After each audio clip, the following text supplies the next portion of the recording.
ಅರ್ಧ K G chicken, 4 tomato, 2 ಈರುಳ್ಳಿ, 1 cut ಕೊತ್ತಂಬರಿ, ಏಲಕ್ಕಿ ಚಕ್ಕೆ ಲವಂಗ ಸಮೋಸ, 2 ಸ್ಪೂನ್ ಅಚ್ಚ ಖಾರದ ಪುಡಿ, ಬೆಳ್ಳುಳ್ಳಿ, ಅರ್ಧ ಸ್ಪೂನ್ ಅರಿಶಿಣ ಟರ್ಮೆರಿಕ್, 4 ಸ್ಪೂನ್ ಕೊಬ್ಬರಿ ಪುಡಿ, ಧನಿಯಾ ಪೌಡರ್ ಮತ್ತು ಮಟನ್ ಮಸಾಲ ಅಥವಾ ಚಿಕನ್ ತಂದ್ರೆ ನಡೀತದೆ. 4 ಸ್ಪೂನ್ ಎಣ್ಣೆ. ಮೊದಲಿಗೆ 2 ಈರುಳ್ಳಿ,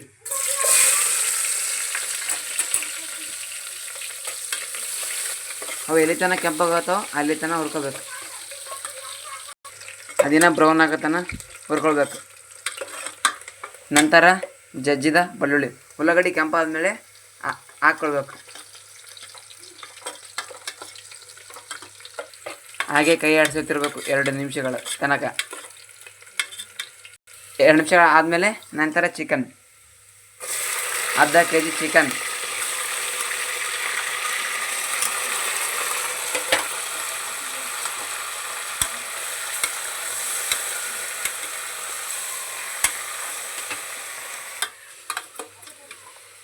ಚಿಕನ್ ನೋಡ್ರಿ ಕೆಂಪಾಗಲತ್ತದ, ಬಾಯಲ್ಲಿ ರುಚಿ ನೀರೇ ಕಡಿತಾವೆ ನೋಡ್ರಿ. ನಂತರ 1 ಚಿಟಿಕೆ ಅರಿಶಿಣ ಪುಡಿ ಸ್ವಲ್ಪ ಹಾಕೋಬೇಕು, ಯಾಕಂದರೆ ನಾಲಿ ಹೊಡೆದೋಗುತ್ತೆ ನೋಡಿ. ನೋಡಿ ಎಷ್ಟು ಮಜವಾಗಿದೆ. ನಂತರ 2 ಸ್ಪೂನ್ ಧನಿಯಾ ಪೌಡರ್,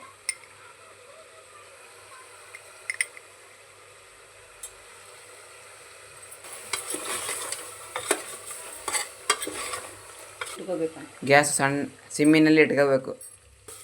ಇಟ್ಕೊಂಡು ತಿರುಗಾಡ್ಬೇಕು. ಅದು ಎಲ್ಲಿ ತನಕ ಕೆಂಪಾಗತ್ತೆ. ಇಲ್ಲಕಂದ್ರೆ ತಳ ಹಿಡ್ದು ಬಿಡ್ತೈತಿ. ಅವಾಗ ತಿರುಗಾಡ್ತಿರ್ಬೇಕು ಹಂಗೆ. ನಂತರ ಅದಕ್ಕೆ 2 ಸ್ಪೂನ್ ಅಚ್ಚ ಖಾರದ ಪುಡಿ, ನಿಮಗೆ ಎಷ್ಟು ಬೇಕು ಅಷ್ಟೇ ನೋಡಿಕೊಳ್ಳಿ. ಹಾಕಿಕೊಳ್ಳಿ. 2 ಸ್ಪೂನ್ ಅಲ್ಲ ಬೆಳ್ಳುಳ್ಳಿ ಪೇಸ್ಟ್,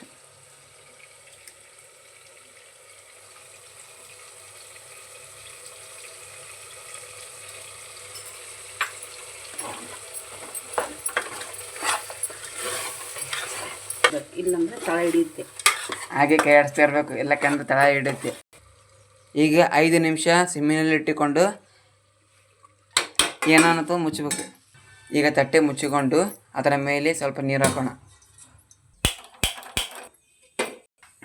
ಫ್ರೆಂಡ್ಸ್, ಈಗ ಈ ಕಡೆ ಮಸಾಲ ರೆಡಿ ಮಾಡ್ಕೊಳ್ಳೋಣ. ಮೊದಲಿಗೆ ಈರುಳ್ಳಿ,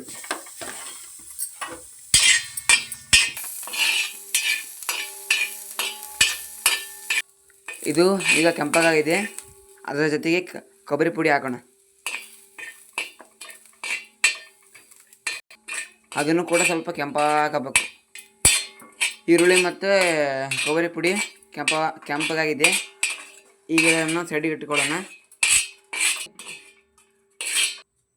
ಈಗ 4 ಟೊಮೆಟೊ ಸ್ವಲ್ಪ ಗ್ರೇವಿ ಮಾಡೋಣ, ಸ್ವಲ್ಪ ಬಿಸಿ ಮಾಡೋಣ. ಈಗ ಅರ್ಧ ಸ್ಪೂನ್ ಎಣ್ಣೆ ಹಾಕಿ ಸ್ವಲ್ಪ ತಿರುಗಾಡೋಣ. ಇದಕ್ಕೆ ಚಕ್ಕೆ ಲವಂಗ ಏಲಕ್ಕಿ ಎಲ್ಲ ಸೇರಿಸ್ತಾ ಇದ್ದೇವೆ. ಈಗ ಇದನ್ನು ಕೂಡ ಹುರಿತಾ ಇದ್ದೇವೆ. ಇದನ್ನು ಸಾಕು. ಈಗ ಗ್ಯಾಸ್ ಆಫ್ ಮಾಡೋಣ. ಇದು ತಣ್ಣಗಾಗಲಿಕ್ಕೆ ಬಿಡೋಣ. ಈಗ ನೋಡಿ ನೆಕ್ಸ್ಟ್ ಇದೆ ನೋಡಿ, ಕತ್ತ ಸಖತ್ತಾಗಿದೆ ಚಿಕನ್. ಬಾಯಲ್ಲಿ ನೋಡಿದರೆ ನೀರು ಕಡಿಯುತ್ತದೆ. ಆದರೆ ಇನ್ನೂ ಆಗಿಲ್ಲ, ಏನು ಮಾಡೋಣ. ಮತ್ತೆ 1-2 ನಿಮಿಷ ಮುಚ್ಚೋಣ. ಈಗ ನೆಕ್ಸ್ಟು ಹುರಿದ ಟಮಾಟಿ ಹಾಗೂ ಉಳ್ಳಾಗಡ್ಡಿ ಅವೆರಡು ಜಾರಿ ಹಾಕಿ ರುಬ್ಬಿಕೊಂಡು ಬರೋಣ. ಇದಕ್ಕೆ ಮಸಾಲ ಪದಾರ್ಥ ಚಕ್ಕೆ, ಈರುಳ್ಳಿ, ಟೊಮೊಟ, ಕೊಬ್ಬರಿ ಪುಡಿ. ಫ್ರೆಂಡ್ಸ್, ಈಗ ನೋಡಿ ರುಬ್ಬಿಕೊಂಡಂಥ ಮಸಾಲ ಪದಾರ್ಥ ಚಿಕನ್ಗೆ ಮಿಕ್ಸ್ ಮಾಡ್ತಾ ಇದ್ವಿ.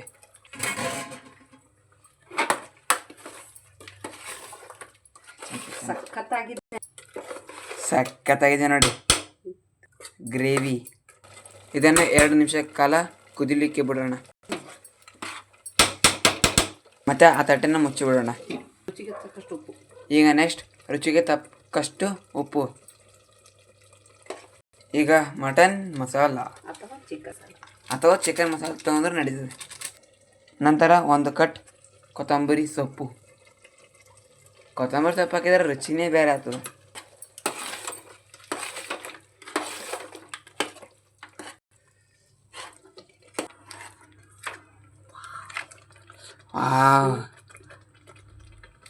ಈಗ ಚಿಕನ್ ಮುಗಿದಿದೆ. ಈಗ ನಮ್ಮ ಮಮ್ಮಿ ಒಂದು ಬಟ್ಟದಲ್ಲಿ ಹಾಕಿಕೊಂಡು ಕೊಡ್ತಾಳೆ. ನಮ್ಮ ಮಮ್ಮಿ ತಿನ್ನೋಣ ಬನ್ನಿ. ಆಹಾ, ನೋಡಿದರಲ್ಲಿ ಬಾಯಿಯಲ್ಲಿ ನೀರು ಕಡಿತದೆ. ತಿನ್ನೋಣ ಬನ್ನಿ. ನೋಡಿ ನಮ್ಮ ಉತ್ತರ ಕರ್ನಾಟಕದ ಚಿಕನ್ ಗ್ರೇವಿ. ಆಹಾ, ಸೂಪರ್ ಮಮ್ಮಿ. ಇದ್ರ ಜೊತೆಗೆ ರಾಗಿ ಮುದ್ದೆ, ಚಪಾತಿ, ಅನ್ನ ಇದ್ದರೆ ಆಹಾ ಅಮೃತ. Thank you friend. ಲೈಕ್ ಮಾಡಿ, ಶೇರ್ ಮಾಡಿ, ಸಬ್ಸ್ಕ್ರೈಬ್ ಮಾಡಿ.